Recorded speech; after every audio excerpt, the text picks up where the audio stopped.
Eh bien, mesdames et messieurs, vous êtes sur RCI, Charleville-Mézières, les Ardennes. Eh bien, nous allons directement, dans quelques instants, vous passer les dernières actualités de notre rédaction presse. Vous êtes avec RCI, il est déjà 1h du matin, donc on va vous passer les dernières actualités.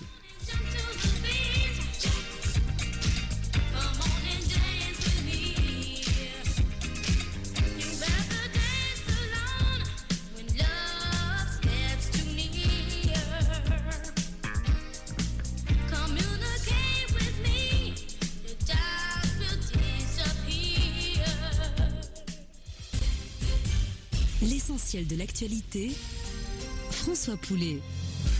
Bonjour à tous. Un homme de 32 ans connu pour trafic de stupéfiants a été tué par balle hier soir à Marseille au cours d'un règlement de compte, le 15e depuis le début de l'année dans le département. La victime a été prise pour cible dans son véhicule à l'entrée de la cité Herbel dans le 11e arrondissement dans les quartiers Est peu après 21h par un tireur descendu d'un véhicule qui a ensuite pris la fuite avec son complice.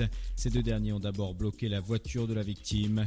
Une vingtaine d'étuis de pistolets mitrailleurs de calibre 9 mm ont été retrouvés sur place par les enquêteurs. Les secours alertés en premier sont rapidement intervenus, mais les soins pratiqués n'ont rien pu changer. C'est une journée noire dans le sens des départs que prévoit Bison Futé ce samedi. Plus largement, c'est tout le week-end qui va être difficile, alors que juilletistes et haussiens vont se croiser sur la route. À 7h45 ce matin, on comptabilisait 220 km de bouchons cumulés pour 178 enregistrés à 7h. C'est ce qu'a précisé Bison Futé dans son dernier bulletin d'information routière en temps réel. Et puis à l'étranger, le président Barack Obama a admis ce vendredi que les États-Unis avaient fait des choses contraires à leurs valeurs après les attentats du 11 septembre, reconnaissant que les Américains avaient torturé des gens tout en appelant à ne les juger trop durement.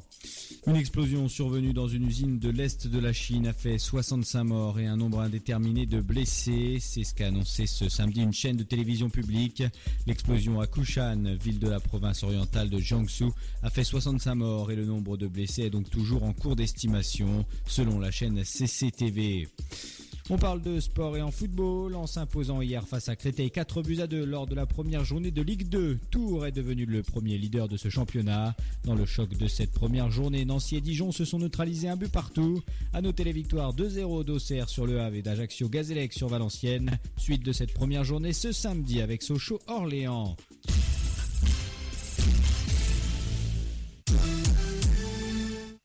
« 24 Info Radio », l'info en musique.